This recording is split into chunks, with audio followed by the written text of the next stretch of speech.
విషపు మిఠాయి రచన ఎన్విఆర్ సత్యనారాయణమూర్తి. చందమామ కథ. ఒకనాడు అమరపురి దేశానికి చెందిన 3 భటులకు పొరుగు రాజ్యమైన అశ్వదేశ గూఢాచారి వినయుడు దొరికిపోయాడు. అతన్ని బందీగా రాజధానికి తీసుకుపోతూ అరణ్యంలో ఒక చోట కొద్దిసేపు విశ్రాంతి తీసుకోవాలనుకున్నారు ఆ భటులు.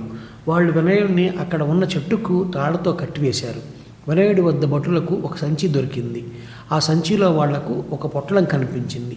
అందులో మిఠాయి ఉండలు ఉన్నాయి. అవి మంచి నేతివాసంతో వాళ్లకు నోరూరింపసాగాయి.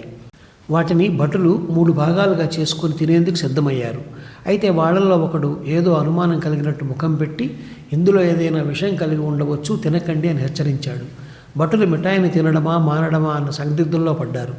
వాళ్ళని చూసి వినయుడు నవ్వి, మీకు లేనిపోని అనుమానాలు ఎందుకు, ఒకటి నాకు ఇవ్వండి అన్నాడు. ఒక భటుడు మిఠాయి ఉండల్లో ఒక దాన్ని వినయుడి నోటికి అందించాడు. తర్వాత అతడికి మంచినీళ్ళు కూడా ఇచ్చాడు. 15 గంట కాలం గడిచిన వినయుడిలో ఎలాంటి మార్పు లేదు. ఇది గమనించిన భటులు తమ అనుమానానికి స్వస్తి చెప్పి మిఠాయి ఉండల్ని సంతోషంగా తినేశారు. కొంతసేపు తర్వాత భటులు వినయుడిని వెంట పెట్టుకుని బయలుదేరారు. దారిలో ఒక చోట వినయుడు కుప్పలా కూలిపోయి గిలగిలా తన్నుకోసాగాడు. భటులు ఎక్కడ లేని ఆశ్చర్యంతో అతడి కేసు చూడసాగారు. అప్పుడు వినయుడు వాళ్ళతో, మీరు నన్ను వదిలిపెట్టడం నాకు తెలుసు. రాజధానికి తీసుకుపోయి మా దేశ రహస్యాలు చెప్పమని నన్ను చిత్రహింసలకు గురి చేస్తారు.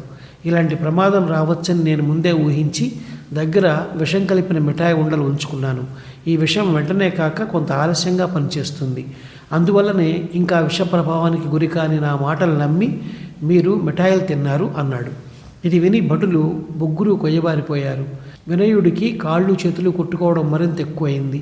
భటుల్లో ఒకడు మిగతా 2తో, ఈ గూఢాచారి మనను బాగా మోసగించి ప్రాణాలకు ఎసరు పెట్టాడు.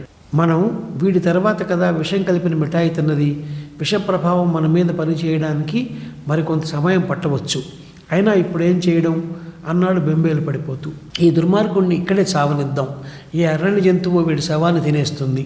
మనం ప్రాణాలు కాపాడుకోవాలి కనుక ఈ చుట్టుపక్కల ఏదైనా గ్రామం ఉన్నదేమో చూసి అక్కడి వైద్యుడి చేత చికిత్స చేయించుకుందాం అన్నాడు ఇంకొక భటుడు. ఆ వెంటనే భటులు అక్కడి నుంచి పరిగెత్తిపోయారు. వాళ్ళు వెళ్ళిన కొంతసేపటికి వినయుడు నవ్వుకుంటూ లేచి కూర్చున్నాడు. నిజానికి ఆ మిఠాయి ఉండల్లో విషం లేదు. తన పథకం ఇంత బాగా పారినందుకు సంతోషిస్తూ వినయుడు తన దేశం సరిహద్దులకేసి బయలుదేరాడు. ఈ కథ నచ్చినట్లయితే షేర్, లైక్, సబ్స్క్రైబ్ చేసి పక్కనున్న గంట ఐకాన్ని కొట్టండి.